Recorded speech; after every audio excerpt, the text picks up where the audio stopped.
The first time I realized my family had started treating my house like a waiting room, it wasn't because they said anything cruel. It was because they stopped looking at me when they spoke. They'd still call me mom. Still kiss my cheek with dry lips. Still ask if I'd eaten. But their eyes would drift past me, toward the cabinets, the corners, the drawers, the safe place behind the framed photo in the hallway that my late husband and I never even used. They were scanning. Not for my health. For my life. It was a quiet Tuesday when my daughter, Denise, showed up without calling. She didn't even knock properly. Just a quick rap, like she owned the door, and then she walked in like she'd already decided I would let her. "Mom," she said brightly, too brightly, "I was just in the neighborhood." No purse. No coat. Hair done. Nails fresh. The kind of effort people don't make for a casual stop. I looked at her a second too long and she smiled wider, as if my silence was something she needed to cover. "Oh, don't look at me like that," she laughed. "I can't visit my own mother?" I wanted to say, "You don't." Instead I stepped aside and let her in, because I'm old-fashioned in the worst way. I still believed manners could protect you from what people wanted. She walked straight toward my kitchen like she knew exactly where everything was, but she didn't open the fridge. She opened the drawer beside the sink, where I kept old receipts, spare keys, pens, and the little envelope of cash I used to keep for emergencies. Her fingers paused on the edge like she'd forgotten I was watching. Then she turned, exaggerated surprise on her face. "Oh. I was looking for a napkin," she lied. My throat tightened, but I forced a tired little smile. "Napkins are in the cabinet," I said. She blinked like she'd been caught, then laughed again, too loud. "Right. Of course. I'm all over the place today." I watched her pull out a napkin she didn't need and wipe nothing from her hands. Then, like it was nothing, she asked, "So how are you doing? Financially?" There it was.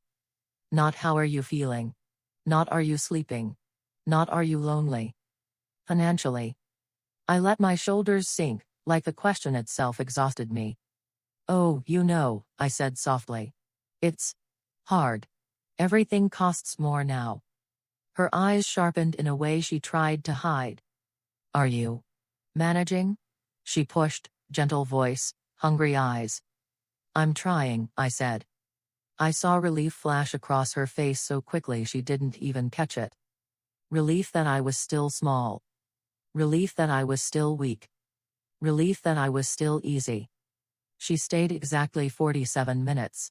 I noticed because she checked the clock twice, and because she didn't sit once. She hovered, wandered, opened and closed cabinets, asked questions that weren't questions. "Do you still have that little safe? Did Dad ever put anything important in the attic? Do you still pay that life insurance?" When she left, she hugged me with stiff arms and said, "Call me if you need anything." And I believed her for a second, until I heard her in the driveway, already on the phone, voice suddenly low, serious. "She's still alive," she said. "But she's struggling. I'm telling you, we need to stay on top of this. Stay on top of this." Like I was a mess to manage. Like I was a situation. Like I was a clock ticking. That night I lay in bed staring at the ceiling, listening to my house settle in the dark. The same house my husband and I built our life in. The same walls that held laughter, grief, prayers, and the kind of quiet that only comes when love is real. Now it felt like the whole place had shifted. As if the air itself was suspicious. And the worst part was, I couldn't prove anything. They hadn't stolen. They hadn't threatened. They hadn't said the ugly words out loud. Not yet. But I could feel it like a cold hand behind my ribs. Something bad was coming. And it wasn't going to come from a stranger. It was going to come from my own blood. A few days later, my son, Aaron, called. Not to check on me. Not to ask how I was doing after Denise's visit. He called like he had a plan. "Mom," he said, voice calm, professional, like he was talking to a client. "We should talk about your future." I held the phone tighter. "My future?" I repeated. "Yes," he said quickly. "You know. Your house, your accounts, your end-of-life stuff. It's just responsible. I almost laughed. Almost. Aaron hadn't been responsible in 20 years. Not with money. Not with his marriages. Not with his own children. But now he was suddenly responsible with my end-of-life stuff. I swallowed. I'm fine, I said. I'm not going anywhere. He sighed like I was being difficult. That's not what I mean. It's just, you're getting older. And we need to make sure things don't get messy. Messy. That word landed like an insult. Because what he meant was, we need to make sure you don't get messy. We need to make sure your death doesn't inconvenience us. I kept my voice mild. I don't have much, I said. You all know that. He paused. Just a second too long. Then, carefully, you don't have anything set aside? There was something almost desperate underneath his calm. I pictured him in his nice shirt, sitting in some rented office, looking like a man with control. But I could hear the crack in it. No, I said. Not really. Another pause. Then he said, too casually, okay. Well, still. You should probably let me take a look at your finances. I can help you budget. I shut my eyes. The audacity made my stomach twist. Aaron, I said quietly, I've been budgeting my whole life. He laughed, but it wasn't warm. Come on, Mom. Don't be proud. Let your son help. Help. That word sounded like a trap. Before I could answer, he added, also, I think we should bring the family together. Just for a dinner. Everyone? We need to check in. Check in. Like I was a hotel reservation. Like I was luggage. I told him I'd think about it. He didn't like that. I'm just saying, he warned, if you don't make decisions, decisions will get made for you. My hand went cold. What does that mean? I asked. It means, he said, voice tightening, people step in. The state steps in. Strangers step in. Wouldn't you rather your own kids handle things? The state. Strangers. Fear, shoved into my ear like a weapon. I hung up and sat there in silence, staring at my living room. My husband's recliner. The old photos. The quiet dignity of a life lived honestly. And suddenly I felt like a target in my own home. That evening, my oldest grandchild, Kayla, texted me. Not hello. Not I miss you. A single sentence, Grandma, do you still have that necklace Grandpa bought you? My heart dropped. The necklace. I hadn't worn it in years. A gold chain with a small stone, nothing flashy. But it was sentimental, and they knew it. I didn't answer. Minutes later, just curious lol. Just curious. The kind of curiosity that doesn't come from love. It comes from inventory. By the weekend, the family dinner was set. They didn't ask if I wanted it. They told me what time they were coming. And when they arrived, it wasn't like a normal visit.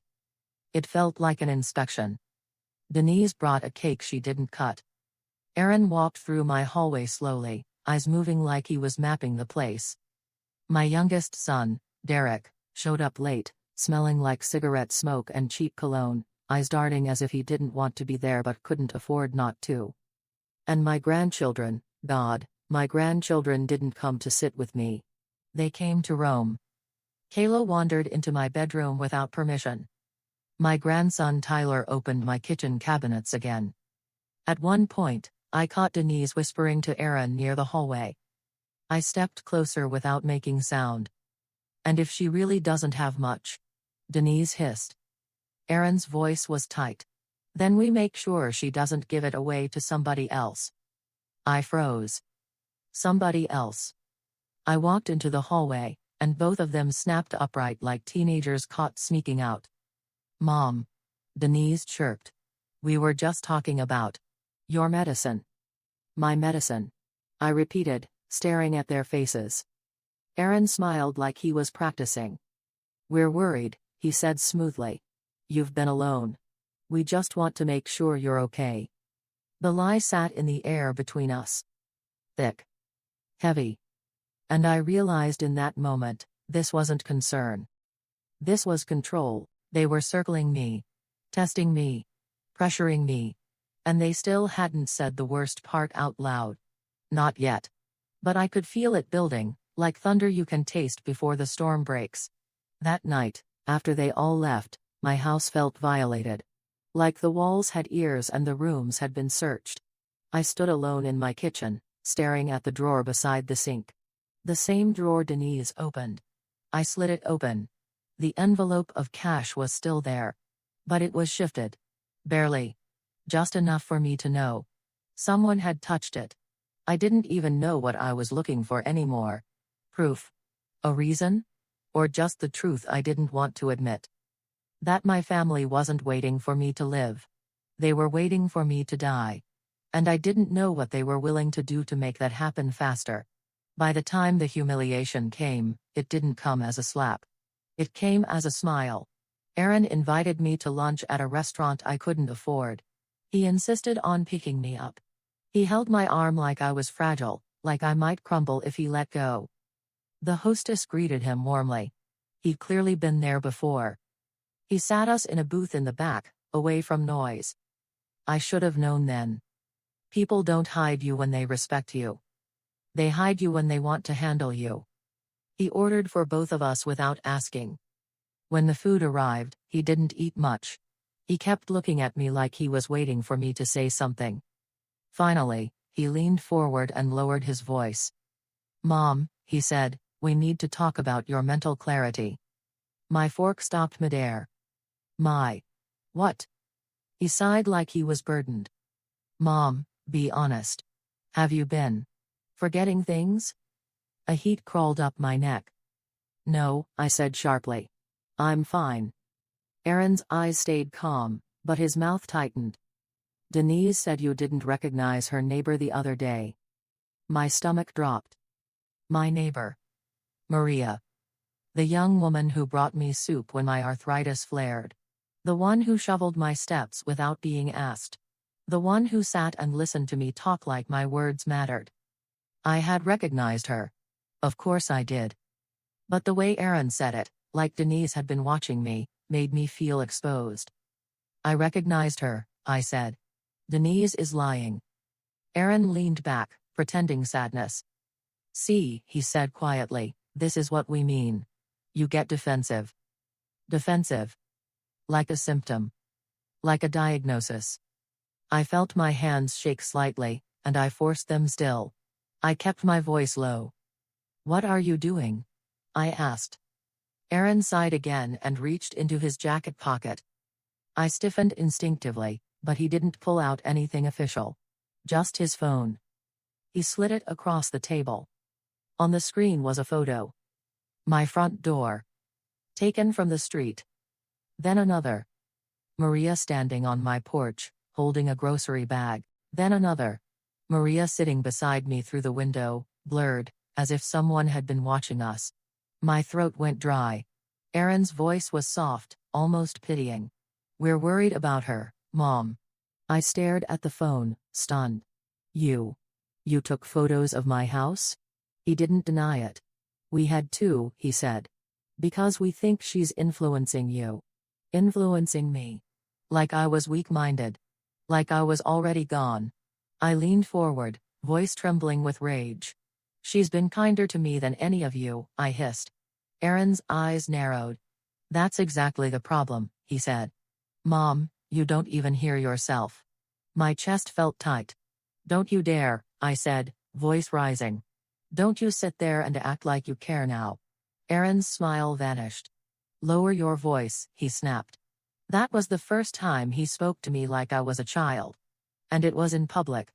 I looked around, embarrassed, heart pounding. A couple at the next booth glanced over, then looked away quickly like they didn't want trouble. Aaron leaned closer, voice hard now. "Mom," he said, "we're not going to let some random girl walk in and take what belongs to this family." What belongs? Not who belongs. Not love. Not loyalty. Belongings.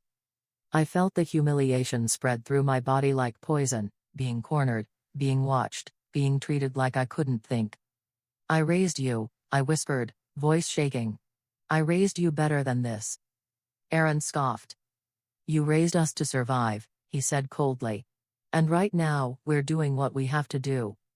Then he leaned back and forced a calm expression again, like flipping a switch. We're going to start helping you more, he said. Denise is going to check in daily. Derek's going to handle errands. I'll manage your accounts if needed. We're family. I stared at him, stunned by the way he said it, like it was already decided. No, I said. Absolutely not. Aaron's eyes hardened again. Mom, he warned, you don't get to be stubborn about this.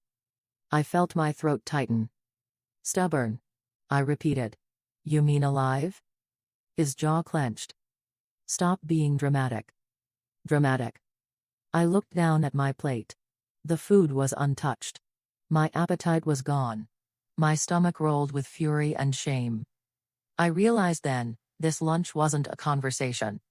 It was a test. A pressure point. A trap set in a polite place so I'd be too embarrassed to fight back. And I was fighting back anyway. I stood up, my knees shaking, and grabbed my purse. Aaron's hand shot out, gripping my wrist under the table. His fingers were tight. You're making a mistake, he hissed. I yanked my arm free. No, I said, voice low and shaking. You are. I walked out of that restaurant with my head high, but the humiliation burned behind my eyes. Because I knew the truth of what had happened, my son had just warned me, in his own way, that my life no longer belonged to me in his mind. And if I resisted, he would push harder. When I got home, I sat in my living room, staring at the front door. I heard a soft knock a few minutes later. I froze. Then I heard Maria's voice through the door. Ms. Reagan. It's me. Maria. I made extra stew, just thought you might want some. I didn't move for a long moment. Because for the first time in my life, I was afraid to open my door. Not because of Maria. Because of my family.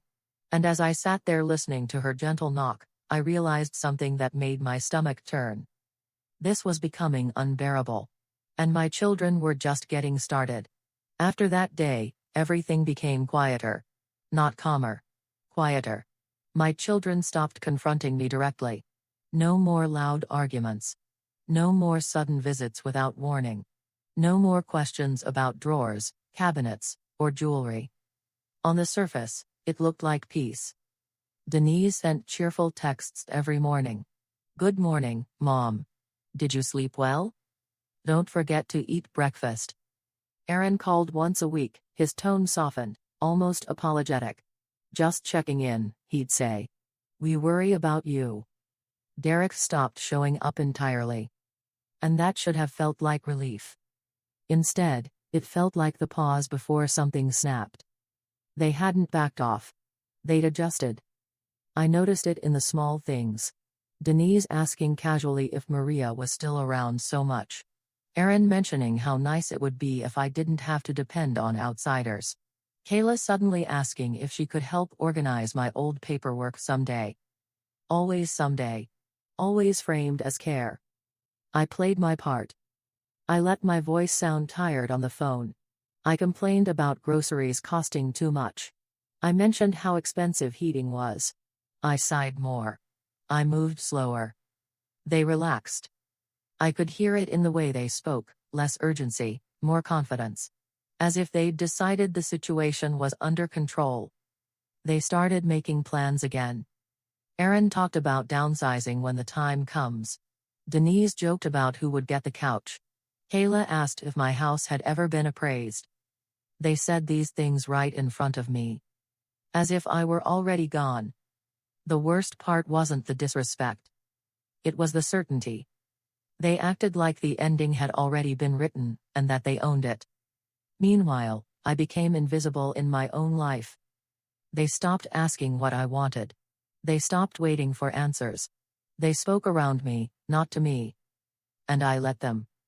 Because sometimes the most dangerous thing you can do is let people believe they've won. The only person who didn't change was Maria. She never asked about money.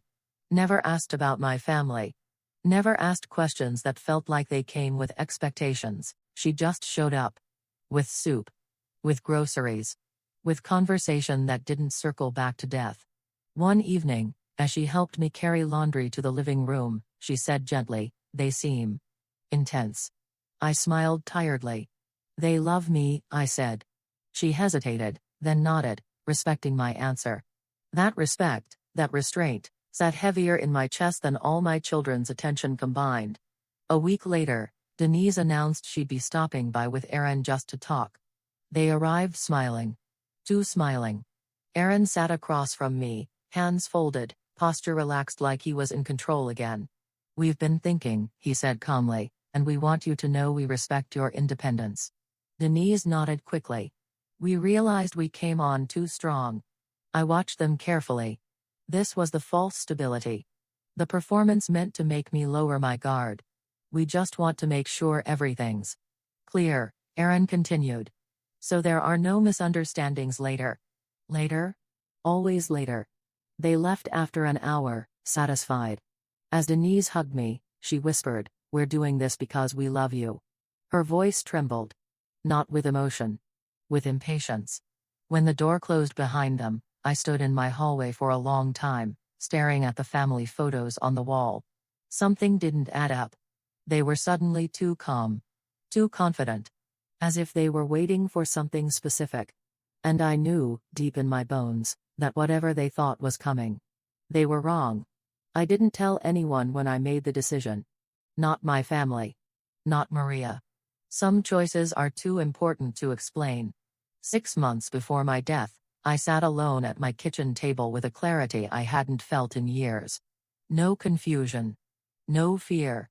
No pressure. Just truth. I had spent decades being a mother. Decades putting others first. Decades forgiving, justifying, absorbing. And in my final stretch of life, my children had shown me exactly how they measured my worth. Not in memories. Not in sacrifice. Not in love. In assets. They watched me decay in their minds while I was still breathing. They waited. So I stopped waiting for them to change. I chose instead to be honest with myself. I reviewed everything I owned. Every account. Every investment.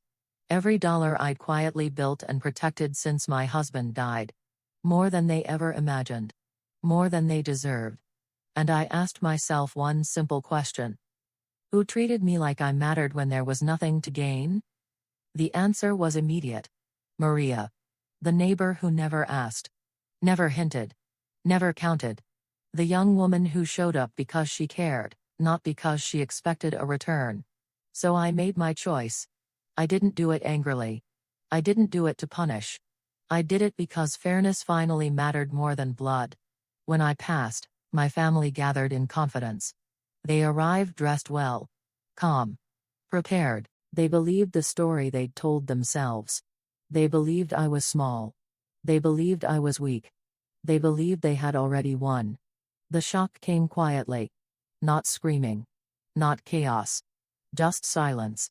Each of them received the same amount. A sum so small it insulted their assumptions.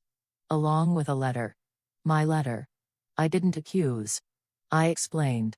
I told them I gave them exactly what they had always treated me like I had. I told them that kindness without expectation had value. That attention motivated by greed did not. I named no enemies. I didn't have to. Because the truth didn't need decoration. The rest, my home, my savings, everything I'd built, went to Maria. Legally. Deliberately. Completely. There was nothing to argue. No confusion. No loopholes. Just the undeniable consequence of years of behavior. They raged. They accused. They pointed fingers. But not one of them could say, with honesty, that they had been there for me when it mattered. Justice doesn't always look like revenge. Sometimes it looks like clarity. My children didn't lose money that day. They lost the story they told themselves about who they were. They had to face the truth that love isn't inherited, it's earned. That entitlement doesn't age well. That waiting for someone to die is not the same as caring for them while they live. Maria never celebrated. She cried. Not because of the money. Because she missed me. That was how I knew I had chosen right. If there is a lesson in my story, it's not about wills or wealth. It's about attention. About who shows up when there's nothing to gain. About how people reveal themselves not in crises, but in patience. I didn't leave my fortune to punish my family. I left it to honor the one person who treated my life as something valuable, not something to divide. And if my children learned anything from that silence that followed the reading of my final words, I hope it was this. You don't inherit love. You prove it. And sometimes, the quietest choices speak the loudest long after you're gone.